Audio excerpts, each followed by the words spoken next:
Increasingly extreme rainfall is causing chronic flooding in parts of the U.S., making some neighborhoods uninhabitable. Now the state of Louisiana is using federal funds for a remarkable experiment that could turn into the blueprint for dealing with what some are calling climate refugees. Our Diana Olick explains in her continuing series on the rising risks to real estate, and she joins us on set, which is a nice thing this morning. Good to see you. Good to see you, too. That's right. Now, the federal government has given individual flooded homeowners money to move before, but it's never done anything like this, moving an entire town out of harm's way.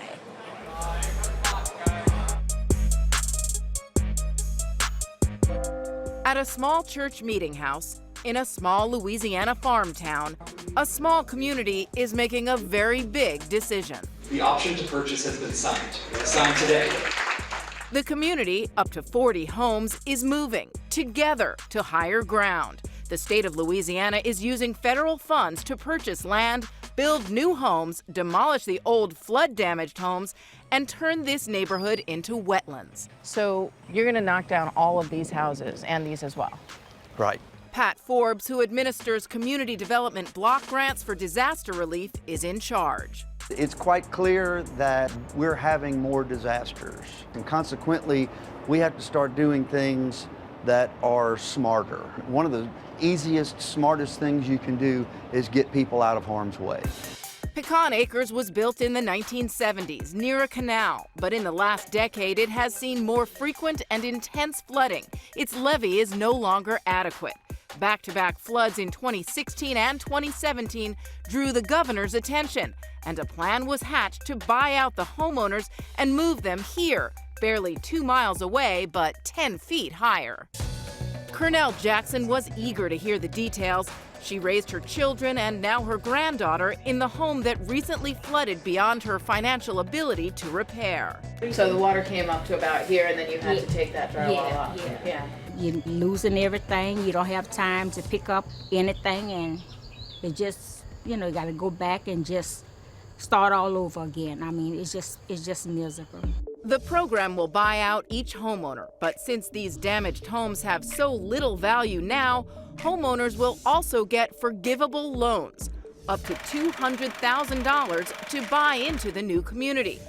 For each year they live in their new home, they get 1/5 of the loan forgiven. In 5 years, the home is theirs, debt-free. The cost, roughly $8 million.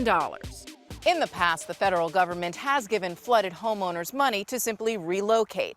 But this is one of the first plans to move an entire community en masse here to higher ground. And it could be a model for the future. When we get done with this, we and everyone else will know more about how to do this and more about the mistakes to avoid than we know right now. We all in it together, and I'm just not happy for myself, but I'm happy for everybody else, because we done been through a lot. And you're ready to go. I'm ready to go. And the state of Louisiana is spending an additional $4 million to turn the old area into wetlands. This will actually protect neighboring communities from future flooding because the wetlands acts as a sponge during heavy rainfall. Who knew? 10 feet make that much of a difference? For now, it will. I mean, this is a canal. It was a levee that's been failing, but what they've been seeing over the last decade is just this heavier and heavier rainfall, and it's just not working anymore. So 10 feet and further away from the water. Any sign that other states like Florida or similar areas might look at this? Actually, Louisiana is doing it somewhere else as well, in Ile de Jean Charles, which is actually sinking into the Gulf of Mexico, so other states are going to be looking at this. I mean, it's an interesting approach, Diana. It makes you wonder, though, whether it's possible to do on any kind of large scale. Expensive and difficult logistically, right? Well, it's all federal government money. I mean, these are community development block grants, and so it's going to be up to the states, it's going to be up to the federal government how much they're going to do before the disaster happens, because we talk so much about paying to repair the disasters, but if you do it beforehand, you avert the disasters, you pay first. But when you're talking about Louisiana, and I think the New Yorker had an interesting story about it recently, or Florida, and the long-term prognostications for how much of those states are going to be underwater, I mean, the numbers have to be virtually impossible to meet. Yeah, I mean, you already have Miami. The city has millions and millions of dollars that it's using right now to try to use pumps and extra things to help the city survive longer term. But again, taxpayers actually want to foot that bill because they know it's going to help their property values in the long run.